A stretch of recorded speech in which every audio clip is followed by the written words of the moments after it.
So I almost didn't publish the pilot, and actually, before this, I had already planned an entirely different podcast. I had even told people about it, and I made social media accounts and bought a mic, but everything just kept feeling really forced, and I wanted whatever I create to feel like me, you know? So when I finally stuck with Indistinct Chatter, I hit the ground running so I wouldn't delay again and ultimately abandon another idea. But then I recorded the pilot and deleted it.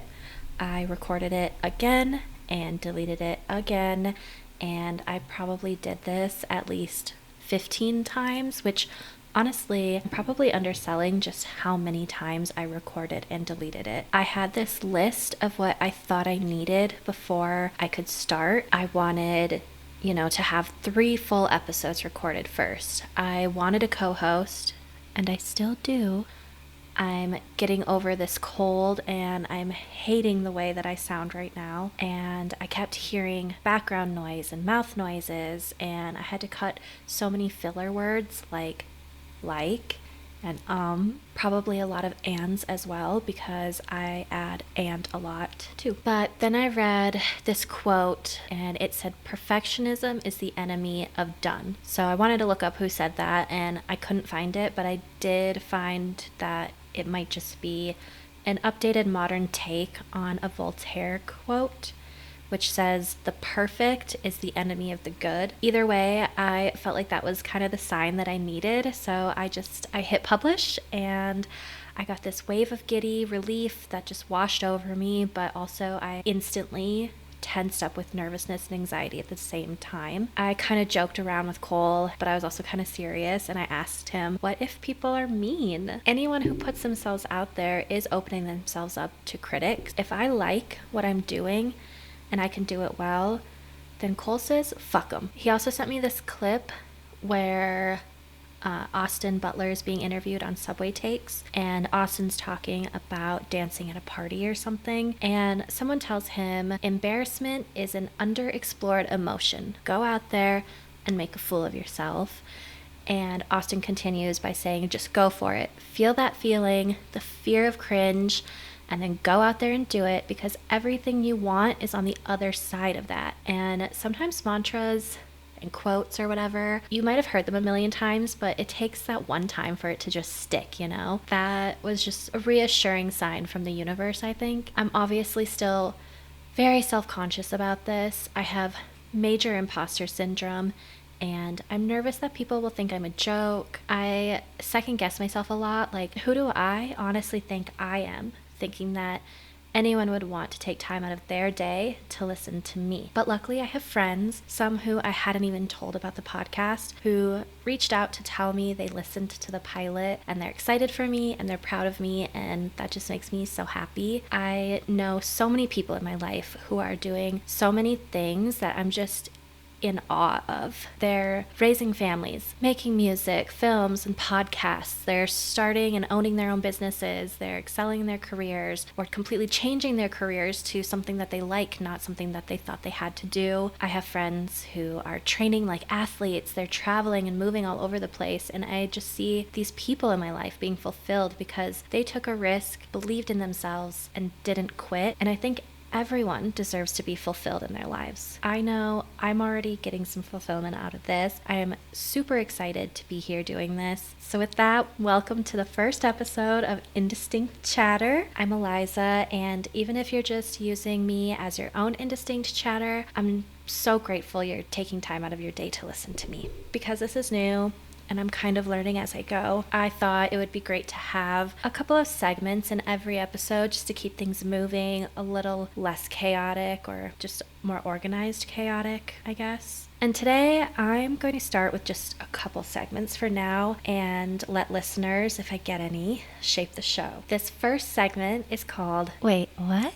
And this is where I share weird facts, conspiracies, or just general deep dives I find myself going on, either because I'm up late scrolling and one thing leads to another, or someone casually might have brought something up that triggered my digging instincts, and now I'm 3 hours deep in Google and 30 tabs open later. Well, this is where I share those rabbit holes with you. This segment is also inspired by the podcast Dark History. I highly suggest listening if you're interested in more in-depth secrets and historical facts and knowledge. I just love that show, and it was a huge inspiration to push me into doing a podcast at all. This week's Wait, What?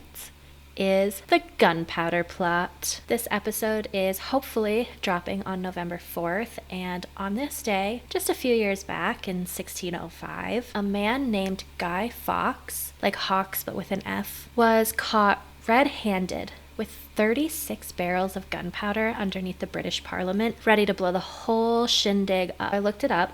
That's about 3,600 pounds of gunpowder. And I was trying to find a good comparison. So the firework that you light off on your driveway for the 4th of July usually contains less than an ounce of explosive powder. So the 36 barrels of gunpowder, if it were to explode, that's like hundreds of thousands of fireworks going off all at once, which is enough that it would be heard at least 5 miles away. It's crazy. Some people, though, think that the whole plot was a setup. So, quick generalized backstory for context. In early 1600s England, there was a lot of religious tension between Catholics and Protestants. A group of Catholic conspirators, which was led by Robert Catesby, planned to blow up Parliament during the state opening on November 5th, 1605. The state opening of Parliament in 1605 was this huge, massive ceremony where King James I,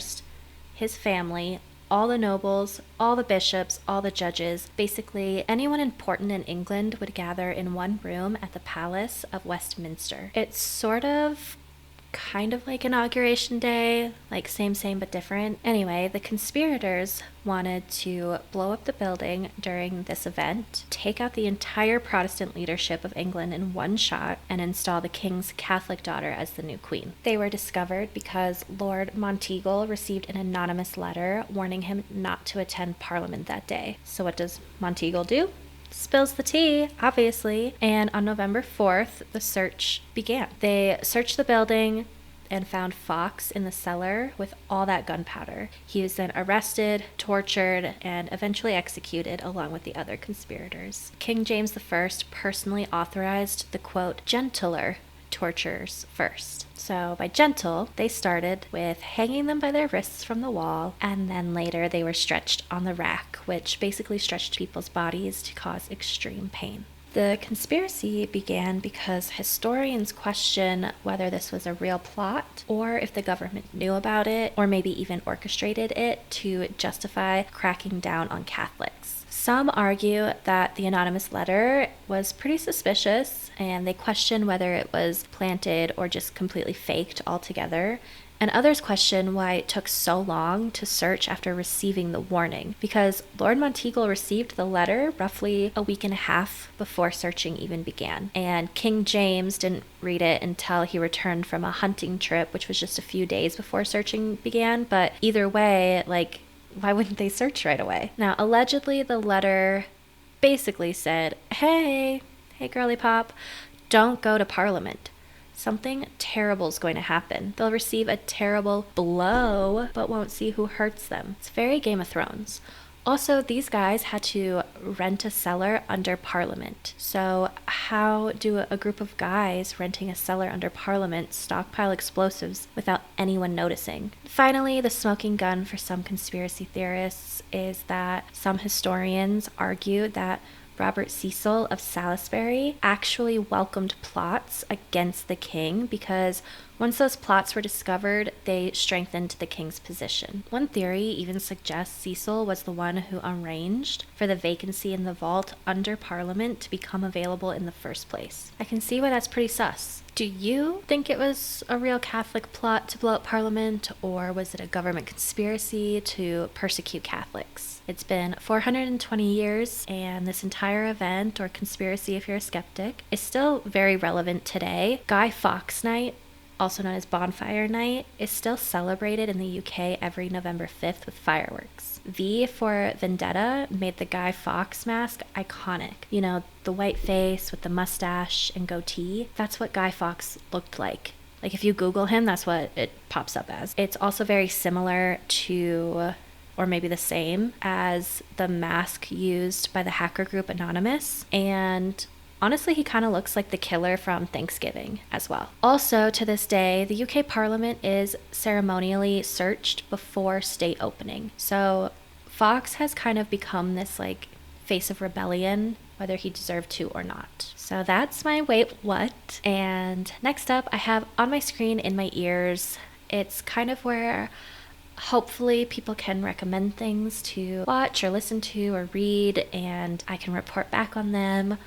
You know, this is another part where I do hope that someday I have a co-host. It would be great to have more of a conversation instead of me talking into a mic. But it's just kind of where I'm going to share my thoughts for now about what I'm listening to, what I'm reading, and it kind of came to me because every time I go get my hair done, the stylist, almost always after we figure out what we're doing with my hair, the first question is, have you seen any good shows lately? So that's where the inspiration came for this. And I love talking about movies and TV and music and books and just and podcasts. I love all of it. I love sharing that with people, and I love when people share their recommendations with me. I think it's just a really great way to connect with people. I'm already breaking the rules because this technically isn't a show or a movie per se, but it is about a show. The other night, I watched the trailer for the final season of Stranger Things, and I cannot freaking wait. Let me tell you, I never thought I would like this show, but I'm a total freak for it. I love to go and read all the different theories while I'm watching it sometimes, which sometimes gives me spoilers, but I like to see what people are saying, what they're theorizing. People point out hidden meanings that I might have missed the first time, or a lot of people might have missed the first time, but I love it. I love Stranger Things. Anyway, we're getting a planned final season, so I feel like to wrap everything up smoothly, we're gonna have to go back to the beginning, and the trailer seems like that's what it might be doing because it starts with Vecna. He's in the Upside Down, and I think it's the Hawkins Library. I could be wrong, but he's being bowed to by another Demogorgon, and the song Who Wants to Live Forever by Queen begins playing, which I think just fits it perfectly. The trailer also shows Vecna controlling Will and telling Will that he's gonna have to help him, like Will is gonna have to help Vecna one last time. It also shows Demogorgons ripping through soldiers. Max is still in a coma or whatever, and honestly, it looks like absolute chaos in the best way. For us, obviously. Not for the residents of Hawkins, Indiana, because they're on military lockdown. And the Duffer Brothers said that this season's gonna hit the ground running. So if you recall, the gang lost last season, so there's not really any time to just sit around. Shit has hit the fan. And I also saw that some people theorize that Eddie, beloved Eddie, might come back, but he might come back as Vecna's servant from D&D lore. I don't know the name, but I think a D&D rabbit hole will be one that I will likely be going down next. I find it very interesting and very cool. I love when people can build these worlds and be these characters and stay in character. I just think it's so amazing. I think it's the ultimate form of make-believe, and I think it's kind of beautiful. So keep your ears peeled for that. I might be going down a D&D rabbit hole. Anyway, the first part of the final season drops the day before Thanksgiving. I thought it dropped on Halloween, so I was really bummed that we're not getting it today because I'm recording on Halloween, but it's gonna be okay. At first I was really annoyed because they are splitting it up. So volume 1, like I said, it's either the day before Thanksgiving or Thanksgiving, and then the volume 2 or the second part is gonna be on Christmas, I believe, and then they are releasing the series finale on New Year's Eve in theaters. So I don't know if we'll get it on Netflix right away or if it's something that you have to go to the theaters for. Either way, I think it's amazing. At first I was kind of annoyed by it because I've gotten so used to Netflix being all at once. But I think as a society, we obsess over something so hard, but then by the next week or sometimes sooner, we're on to the next. So I do think that releasing it this way is actually better for everyone. I think it keeps us engaged, keeps us talking about it. And obviously I'm sad to see it end, but I'm just excited to see how everything gets wrapped up, and Hopefully, it's not a Game of Thrones ending, if you know what I mean. But speaking of Stranger Things, I did watch a movie recently. It came out in 2020. I remember seeing a lot of posts about it when it was fresh and new.